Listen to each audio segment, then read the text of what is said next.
Hello, hello, hello, my darlings. Thank you for joining me on A Slice of Life, A Slice of Life. Do you see this? Do you see this? Right here in the center? What does that mean? That means I voted today. We had voting in Atlanta today. We had to get out and vote, and it was brisk. I noticed it was a brisk because today was the last day of voting without having to be in the early voting. And people were out because this is a serious time now. And I'm glad. I'm glad people are motivated to get out and vote, get out and exercise that right that they wanted to take away from us, the Civil Rights Act and all of that. Need to go somewhere and vote, and you need to go somewhere and run for office. You know, if you're in a small town and you grew up in that town, you need to be the town mayor or the town commissioner or the town something. You say, "Oh, I can't do that." Yes, you can. You see who's doing it. That means you can do it. You see.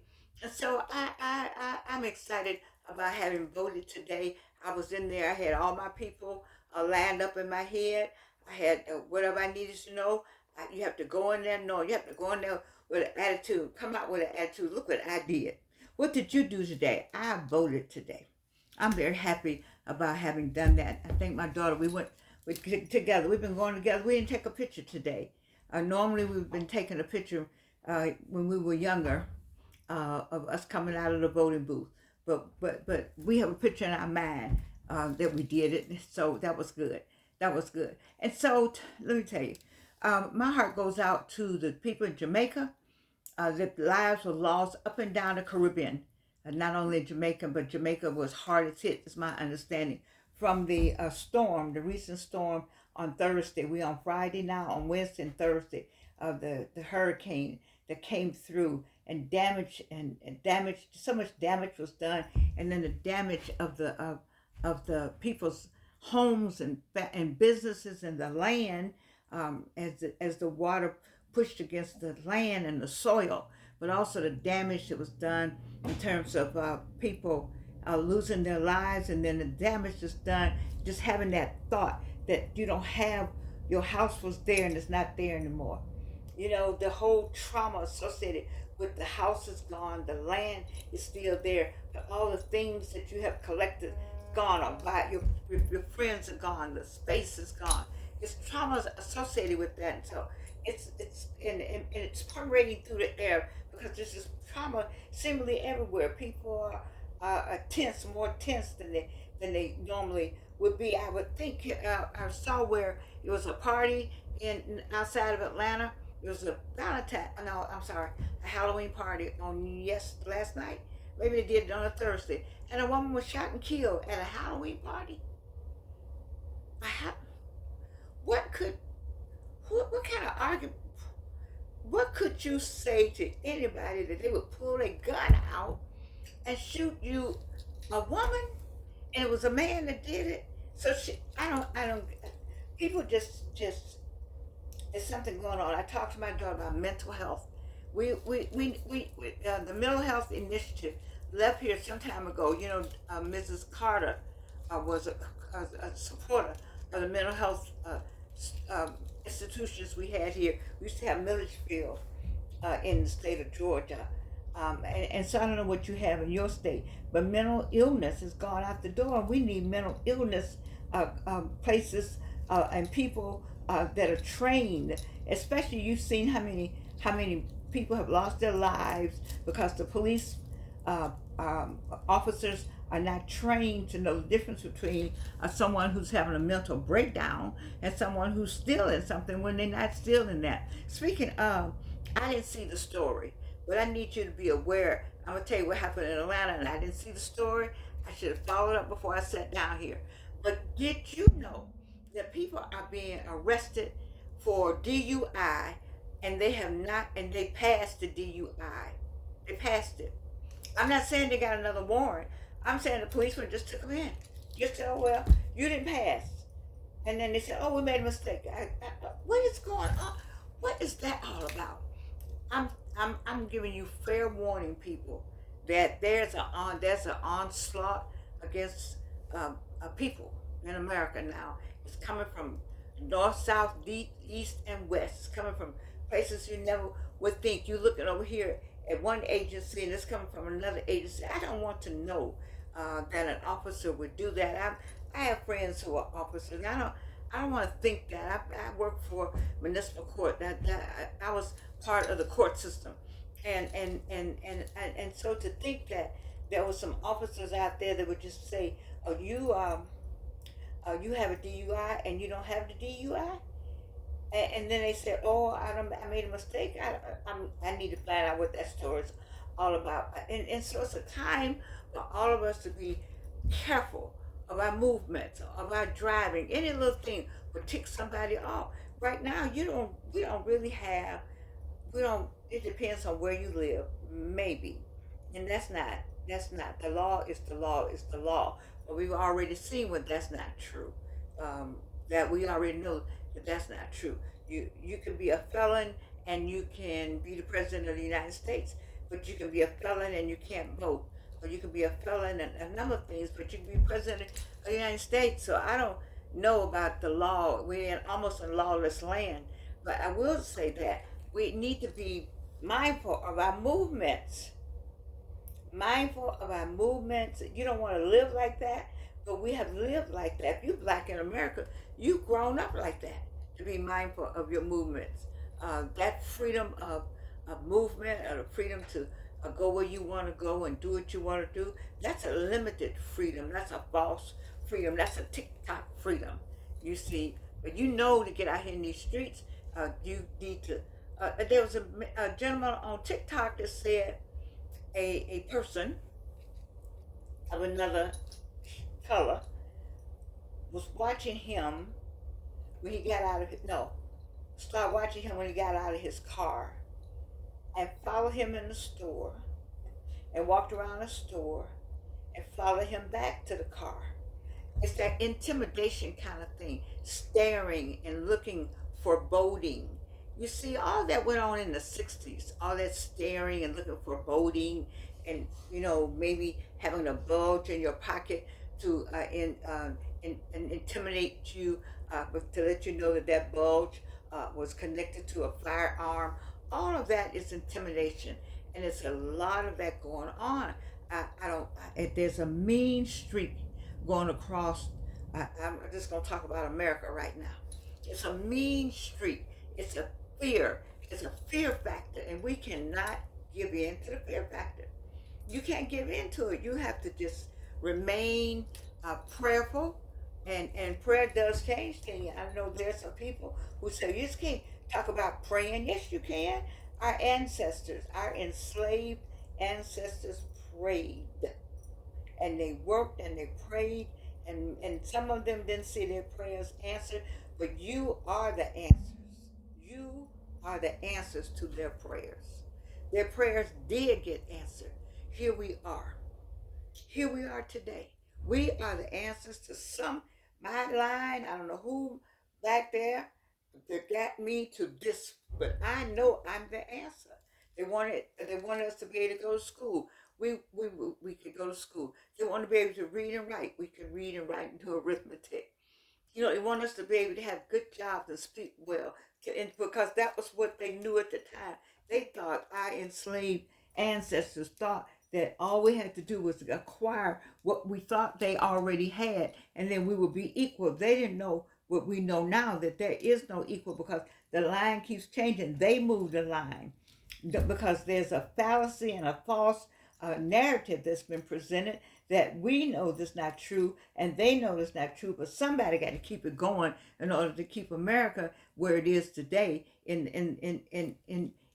thinking that there's some truth to the fact that there's certain people, because of the color of their skin, that they're smarter. The color, not the brain power, not the melanin that really has its own definition of defining.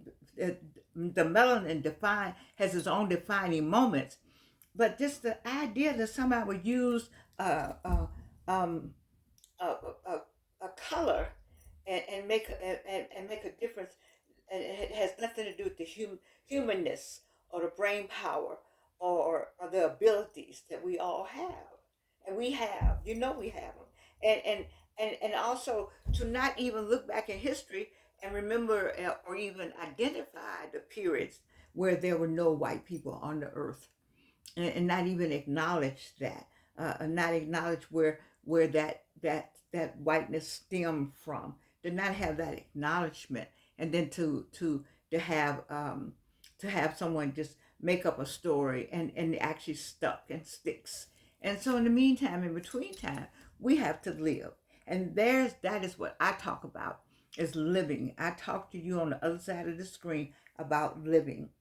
I need for you to continue to live in this wonderful space and place called America. It's still the best place, right? I don't care what they say. You have enjoyed some of the best times of your life right here in these United States of America. And so what you got to do is work on how we can hold it together and what we can do to make it better, and what you can do to hold on to your space and place, and remember that whose we are makes a difference, and whose we are, that really makes a difference. And so, you say you always have the flag. I got the flag everywhere. I do, because I just believe I'm an American. Because they call you that when you leave the country anyway. Have you ever gone anywhere and they say, and you're like, trying to be whatever you are, and they say, oh, hey, American, or you're an American, and then oh, you got an American accent, and you're thinking, oh my goodness, I'm out the country for real. Yes, yes, yes. I mean, the very first time, you're an American, but never had anyone else say that to you. And you have, those of you who've been to Africa, have you had yourself identified? Like, we know what we look like. Like, I know this is Georgian, but then you have somebody to say you look like the blah blah blah tribe. You don't have to worry about ancestry.com. My people in Africa could tell you who you look like, and what your nose is like, and your shape is like, and your movement is like, and your hair is like, and your eye separation. They got all of that because they know from whence we have come, and that's where we came from. We are Africans who came from Africa. We still African Americans. That's where we've been here a lot. We've been here, but we came here, and we were here before 1619 from Africa. And then, and we were Africans. We were Africans, and we at the time we were other names on this side of the water. But the Moors have been coming between the continent and this continent since the 500s to the 600s. I understand that there is a wave, or there's a water currency. Those of you who would know better, that you can get on, that'll bring you right to the United States, and you don't have to do a whole lot of sailing. It's gonna do it anyway. The currency just comes anyway. Have you seen where Savannah, the dirt in Savannah and dirt in West Africa, the same dirt, the same insects, the same trees, the same, because we were all together, all the land was together at one time. And so I said all that to say that I want us to remain vigilant. It's Friday in Atlanta.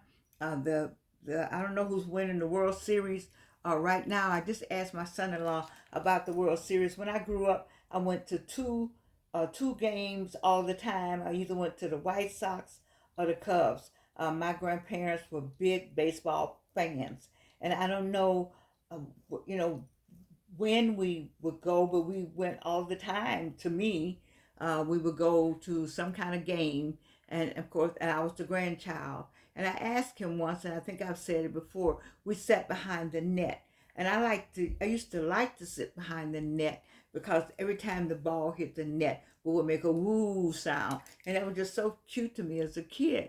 And then I asked my son-in-law, did we sit behind the net because that where the colored people sat? And as a kid, I didn't know we were sitting behind the net for a reason, or did we sit behind the net because that was the price of the seating? Did we sit behind the net? I don't know, because my grandfather had a good job. He had a good United States meal job, and he could read, write, and do arithmetic, and he was part of the Great Migration. So they had good, we had good jobs. So I came from Mississippi and the deep South to Gary and to Chicago and to Detroit. We did that. We did that. So I just think about growing up and enjoying the games and things, and not knowing that. Yeah, I thought everybody went to that. I didn't know everybody didn't go, but I know I went as a kid. So the game is on tonight, and so many of you all may not get a chance to see A Slice of Life, but I hope you will join me and look at it tomorrow after the game, after your person wins. I don't know who's going to win, but I want you to continue with life. I went to a couple stores with my daughter, and people, the stores weren't crowded. It may have been because tomorrow is the first, and people don't know if they're going to get their SNAP or not. I understand the judge said they needed to still get the SNAP. I don't want any child to go without food, but I certainly want people to understand for whom they voted. I do. I do want them to understand that. And I want people to understand also that insurance is very important. I'm a cancer survivor. And how is it you can not have insurance? I don't know what I would do without it. I just don't know, or what you would do without it. And you have kids, and I don't want any kids hungry. If you have a way of knowing that somebody's not getting SNAP, and you know their situation, I understand that there's fraud, and I understand that there are people who get their nails done, get their eyelashes done, and all that, and then so they swap it out with SNAP cards. I don't, all that kind of stuff goes on. But there's problems on every level. I'm not gonna point my fingers. I don't think that a child that's 6 years old in a home where the mom just doesn't have the money, working part-time, doing the best she can, should be hungry. And so if you know a family like that, then find some food for them and get it to them, and just give it to them. Don't ask any questions. Don't sit there and be the Lord over them. Just get the box of food, order some food if you know them well enough, and have the food sent to the house as a gift. I used to send food to people's houses as a gift, but it really was a gift. Like they would be having an event, or they're having a birthday, or having a something, and you can thank Alvin and Sanders, Swafford, and myself for the published gift idea. You can. Now, I know you're going to try to say, well, how can you take credit for it? Well, that's a long story, and we're not going to put anybody on Front Street. But I will say that when we brought it up, it started happening. They started putting gifts on the yeah.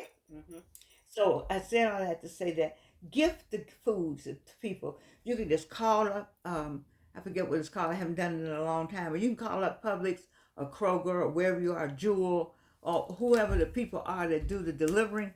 Instacart. That's it. Instacart. You can call Instacart and get them to deliver the food to a family and send them everything. You know what? Send them as much as you can.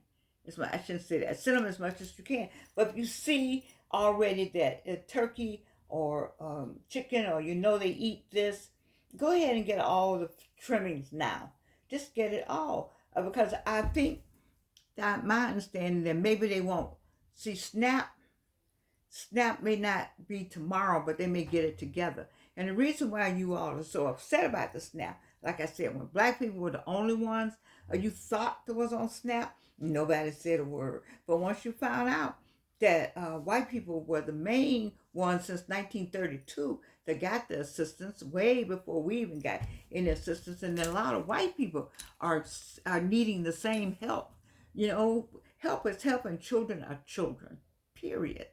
And so, you know, um, and now maybe if that happens again, or something like this happens again, many of the others won't turn up their nose if I come along and say I need it. Because right now, we all are working to make sure that a lot of you need it. We will help you get it. We are not going to let anybody go hungry in America like that was getting the SNAP. Whatever you can do, call Instacart, get on your phone, tap in what you think they need, get the address, and send it over, especially if it's in your neighborhood and you know better. And or I think in Atlanta, Jamal Bryant tomorrow is going to give out 2,000. Did you hear me? T2 with three zeros. 2,000 baskets of food. That's awesome to me. Every church tomorrow should have something set up where they are open. The churches, all churches should be open tomorrow. All, ALL. should be open tomorrow for SNAP. So you need some food, come to the church to get it. Because what who are we supposed to be if the church now, who are we as a church, as a people, as Christians, and we don't have the church open tomorrow? Tomorrow, as soon as they said the SNAP wasn't going to be open tomorrow, churches should have said that shouldn't be just Jamal Bryant. He's the only one I heard who's going to give 2,000. You don't have to go stand in line at Jamal Bryant's church if all the churches are open. He's not AME anymore, but I know every AME church, every Baptist, every Catholic, every United Methodist, when they had the ecumenical council, that should have been an ecumenical call out tonight. When they found out the SNAP was at all churches open tomorrow, and get your parishioners there, and everybody come with a bag of something, whatever they sell in SNAP. You know, I think it's just food, basic food. Basic food. We have to look out for one another. We have to look out for one another. As soon as we get that going, we can make the rest of it. We're going to be all right. I promise you're going to be all right. You know why? Because God told me that. We're going to be all right. All the way through the end of the year, 26 though. We're going to be all right because you're getting ready, right? You're doing what I said, right? Getting your papers together, getting your house together, organizing everything, getting your business together. If this is the best time to start a business, if no other time in the world is now, and I'm expecting to hear about all the great businesses that's going to be in business in 26. When all that other stuff is going on, somebody got to be in business. Somebody got to have a product. Somebody got to be able to say, I got it, I got it, I got it. Hey, hey, hey, I got it over here. Hey, hey, hey, I got it over here. Hey, hey, hey, I got it over here. Are y'all with me? Stay with me. I'm not led you wrong yet. Not yet. I love you. You can't do anything about it. Are these fabulous glasses? Fabulous. I like all this I got on today. I'm a little pen. Yeah. Just the main thing right here. I love you. And you can't do anything about it.